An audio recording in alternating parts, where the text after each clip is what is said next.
প্রিয় দর্শক বন্ধুরা, আজকে বোরো ধান লাগানোর একটি দৃশ্য আপনাদেরকে দেখাবো। তারা এতটা স্পিডে ধান লাগিয়ে থাকে, সেটা না দেখলে বুঝতে পারবেন না। আর ঠিক আমি সেটাই দেখাবো।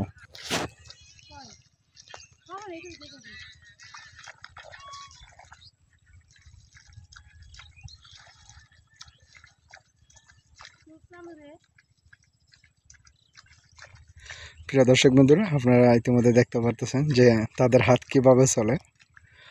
তবে তাদের ব্যাপারে একটি কথা বলি, তারা সারাদিন যদি অন্যান্য কোনো কাজ না করতে লাগে, তাহলে তারা 20 থেকে 25% জায়গা একাই তারা লাগিয়ে থাকতে পারে। তাদের ধান লাগানোর দৃশ্য দেখলে আপনারা হতবাক হয়ে যাবেন, যেন মেশিন তার কাছে হার মানবে।